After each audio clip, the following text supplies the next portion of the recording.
पिछले साल अगस्त में लंदन में साबिक़ वज़ीर-ए-आज़म नवाज शरीफ जब अपने दफ्तर से निकल रहे थे तो उस वक़्त एक खातून ने अप्रोच किया था उनको और उनके ड्राइवर ने शीशा खोला और उस जो लड़की थी उसने एक सवाल पूछा था साबिक़ वज़ीर-ए-आज़म नवाज शरीफ से, जिस पर उनके ड्राइवर फरीद ने उनके मुंह पर थूक फेंकने की कोशिश की थी और उसके बाद उसने शीशा बंद कर दिया था। अब और उसके बाद अब से चंद दिन पहले यहाँ की जो क्राउन प्रोसिक्यूशन सर्विस है उन्होंने साबिक़ वज़ीर-ए-आज़म नवाज शरीफ के ड्राइवर को कॉमन असॉल्ट के चार्ज पर चार्ज कर लिया है। हमारे साथ मौजूद हैं पंजानी चीमा जो मेन कंप्लेनेंट थी। हम उन्हीं से जानते हैं। पंजानी, that day last year in August, what exactly happened when you approached the former Prime Minister Nawaz Sharif? What was going on in your mind and what was the question that you asked? Well, I was just walking with a friend of mine. I was going to Hyde Park, and while walking, I saw there was a group of people gathered on the other side of the road. And when I saw there was Nawaz Sharif. He's a famous politician. I think a lot of people know about him. Because of his negative media. So of course I know about it as well. And also because I'm interested in financial crime, money laundering. I work in that field as well, in terms of prevention. So for me it was very exciting. I approached him and I just wanted to question him. So I felt like a kid, very excited. So for me it was like, quite exciting. So I approached him, I waved at him, I started recording because I wanted to show it to my colleagues, my friends. So I approached and I waved at them.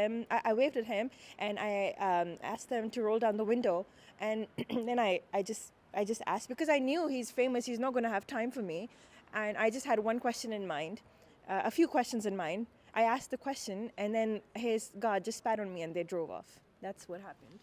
So the whole interaction lasted for only a few seconds, but it obviously had consequences. So what happened after that? Did you approach the police? Were you interviewed? What happened? Well, I went in a state of shock. I was in a state of shock, but my friend, she was with me and she helped me, because for me, I wasn't expecting that.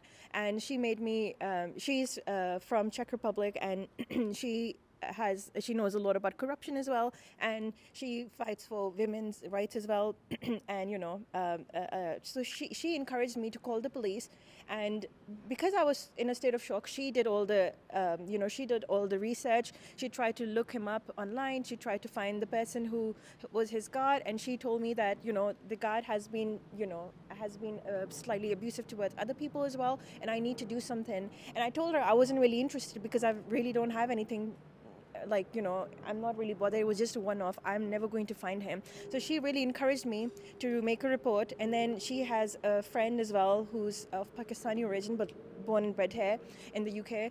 She called him, and then the three of us, we were talking, and they both did all the research because I was still in a state of shock. And then they helped me, my friend, she helped me make a complaint, and because of her I made a complaint online. I called the police. They called me back the next day, got my information, and I had a video with the car number plate, so I gave all the details to the police officer. So that's what happened the next.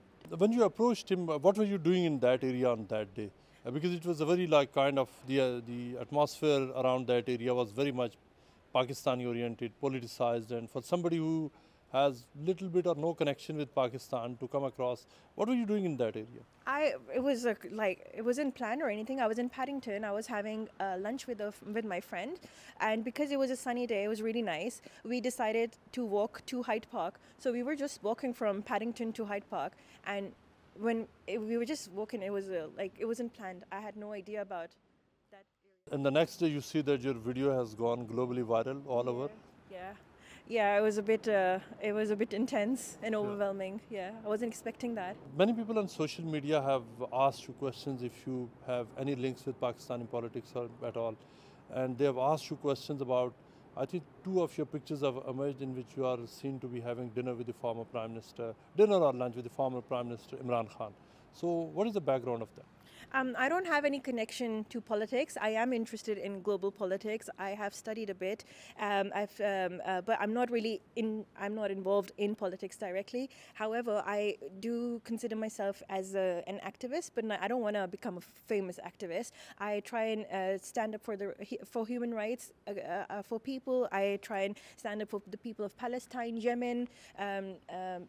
So it has nothing to do with Pakistani politics. The reason in the past I had a cake business and it became quite famous. So somebody I know, they wanted to start buy a franchise of my cake business, and we were in talking terms at that point, and that person had connections with Imran Khan, and he invited me because him and I, we became quite good. We were acquainted. We had good acquaintances. So he invited me to Kasur in Pakistan, where Imran Khan was. There was a dinner for Imran Khan. So that's where I went, and that's where I met him. But it was a very brief meeting. We're not friends. We barely spoke. I knew nothing of him except for one thing before that was about his cancer hospital, just because my mother, she had cancer, so that's why I knew of him. And but I don't really have any links. We've never spoken since. I don't even know if he remembers me. Just a few weeks after what happened on that day, Nawaz Sharif left for Pakistan. His party is in government, his brother is Prime Minister, his daughter is now the Chief Minister of Punjab. Are you following their politics? Are you following them? Do you know anything? To be honest, neither I follow nor I was aware. I just found out because of, in the last few days, a lot of people have been messaging me, and you told me, so it came as a shock. I'm like beyond shocked, to be honest. It's, I have no words. I'm just so shocked. I was in exile till a few months ago. I don't really know how it happened. When Mr. Fareed, when he spat at you, did it really, what kind of effect it had? Did it hurt you? Well, physically, of course, I did not get hurt.